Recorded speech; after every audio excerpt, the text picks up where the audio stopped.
The sun in the Arabian desert does not just shine, it weighs you down like a lead blanket.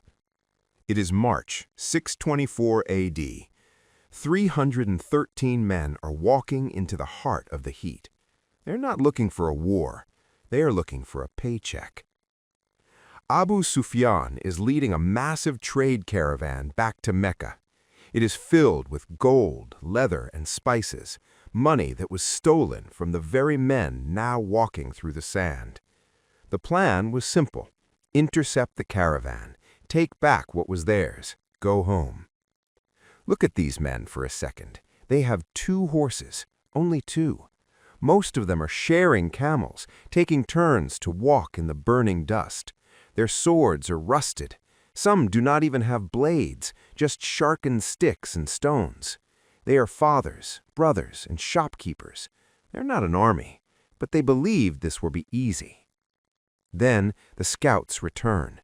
Their faces are white with fear. The dust on their clothes is thick, but the news they carry is heavier. Abu Sufyan is gone. He smelled the trap and veered toward the coast. The caravan, the gold, and the easy victory have slipped through their fingers. But that is not the worst part. A messenger arrives with news that stops their hearts. An army is coming from Mecca. 1,000 warriors are marching toward this tiny group. These are not merchants. These are professional killers in heavy steel armor. They have hundreds of horses and endless supplies. They are coming to wipe the Muslims off the face of the earth. Imagine standing there in the silence. You wanted a caravan, but you got a massacre. You have no armor, you have no escape. The horizon is empty, and the sand is waiting to drink your blood. Every instinct tells them to run. Logic says they are already dead. But this is where the story changes, because sometimes God takes away the easy prize you wanted. He forces you into a nightmare you never asked for. Why would he lead 313 men into a death trap? Because the miracle was never about the caravan. The miracle was about to fall from the sky. The desert is cold now. The sun is down, but nobody is sleeping. A small fire crackles between the men. This is the moment of truth.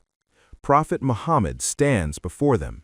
He does not give an order. He does not demand they die for him. He asks for their advice. "Give me your counsel," he says. Imagine the weight of that silence. 300 men are looking at the ground. Across the dunes, 1,000 warriors are waiting to kill them. If they turn back now, they might live. If they stay, they are walking into a meat grinder. Then a man named Miqdad stands up. His voice is steady. He says, "We are not like the people of the past who told their prophet to go fight alone." He says, "We will fight on your right, on your left, in front of you, and behind you." But the prophet is waiting for one more voice. He needs to know if the men of Medina are truly in. Sa'd bin Mu'az steps forward. He looks into the fire. He says, "We have believed in you. We have given our word. If you lead us to the edge of the ocean and dive in, every single one of us will follow. Not one man will stay behind." The air feels different now. You can see the shoulders of the men drop. The shaking hands go still. The fear does not vanish, it transforms. It becomes a quiet, cold resolve. They came for a caravan, but they found their souls. But they still only have 2 horses, and the enemy is already moving through the dark. What happens next defies logic. The sun is gone, but the desert is not quiet. Across the dunes, the enemy camp is roaring with noise. The Quraysh are partying. They're slaughtering camels and drinking wine. They think the battle is already over. They have the numbers, the steel, and the pride.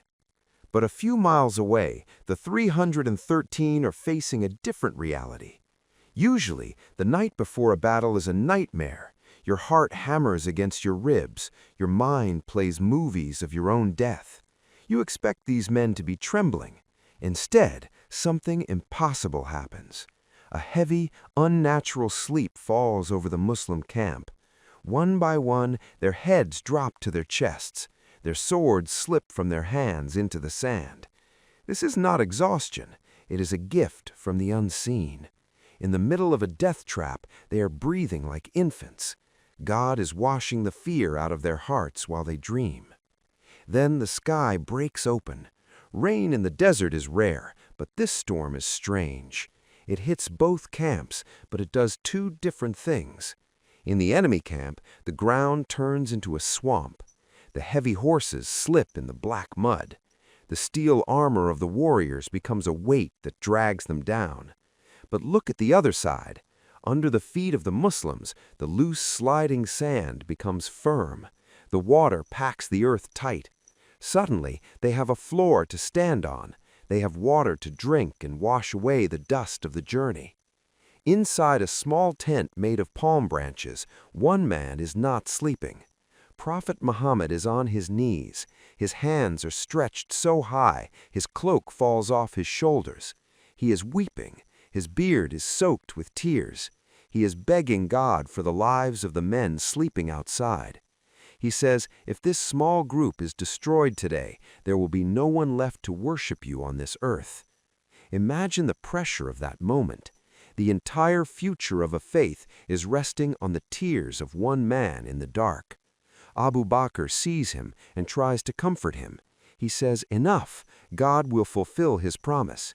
But the prophet does not stop until the first light of dawn hits the sand. The sun is rising, the mud is thick, the men are awake, and the fear is gone. They are ready to fight. But they still do not know that they are not fighting alone. The ground is set, the sky is ready, and the unseen is about to arrive. The sun crests the dunes, and the world turns into a furnace. Suddenly, the horizon is no longer empty. A wave of iron appears at the top of the hill. 1,000 men are marching down toward the valley. The morning light hits their polished breastplates and shields. It is a blinding white glare that makes it hard to see. Then the sound starts. Boom, boom, boom. The war drums are so loud you can feel the vibrations in your own teeth. The Quraysh are shouting and chanting. They want to intimidate. They want to break the spirit of the small group below them. Now look at the 313. There are no drums here. There are no songs. There is only a terrifying, absolute silence. They stand in a perfectly straight line. They do not move. They do not look away. Imagine standing there yourself, holding a chipped blade, watching a wall of steel march toward you. You should be shaking, but the silence of these men is louder than the drums of the enemy. Suddenly, the march stops. 3 men step out from the front of the Meccan army. They are the elite. They are the champions of their people. They scream out a challenge for a one-on-one fight. This was the tradition, but for the slaughter, the best must kill the best. The prophet signals to 3 of his own. Hamza steps forward. Ali follows him. Ubaydah moves into the center. They walk into the empty space between the 2 armies. The only sound is the sharp metallic ring of swords being pulled from their scabbards. Sling. The sun is hot on their necks. The dust is thick in their throats. Everything hangs on these 3 men. The clash is sudden and violent. There is no dancing or wasted movement, just the heavy thud of steel hitting bone. In a matter of minutes, the dust settles. The 3 champions of Mecca are on the ground. The invincible army goes quiet. The drums stop. The first blood has been drawn, and it belongs to the 313. But the elite warriors of Mecca are not going to retreat. They are about to charge with everything they have. And that is when the unseen starts to move. The wall of steel finally hits. 1,000 men scream as they charge. The 313 dig their heels into the firm sand. The sound of metal hitting metal is deafening. But the math is still the same. They are being crushed by the sheer weight of the crowd. The prophet steps out of his tent. He looks at the chaos. He reaches down and grabs a handful of dry, gray dust. He throws it toward the massive army. He shouts for their faces to be deformed. Suddenly, the air changes. The heat vanishes. A cold, violent wind begins to howl through the valley. That tiny handful of dust does not just fall, it flies. It hits the eyes of 1,000 men at once. They are blinded. They are choking.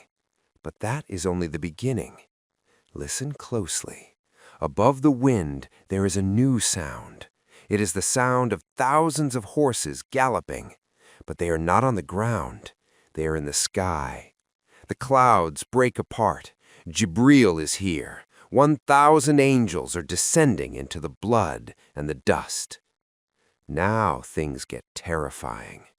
Imagine being an enemy soldier.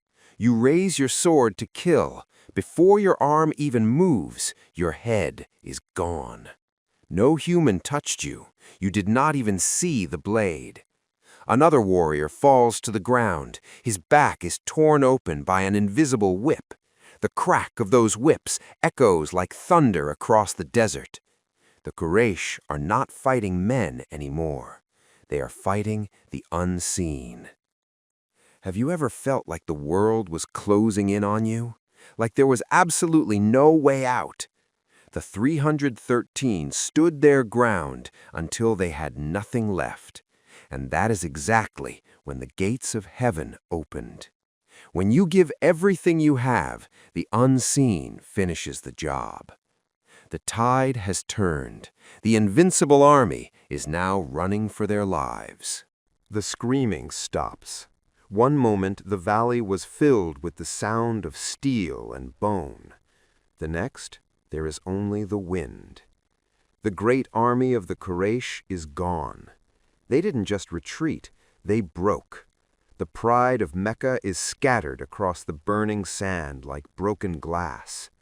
Take a look at the ground. The men who once seemed like giants are now just bodies in the dirt. Abu Jahl, the man who thought he was a god, lies defeated in the mud. His power couldn't save him. His gold couldn't stop a single sword. Imagine the silence of 300 men standing in the wreckage. They are covered in blood and dust. Their lungs burn with every breath. They look down at their hands. They look at their old rusted blades. Some of these swords didn't even have handles. They were tied together with palm fiber. How did these weapons cut through the finest armor in Arabia? Logic says it was impossible. The math says they should all be dead.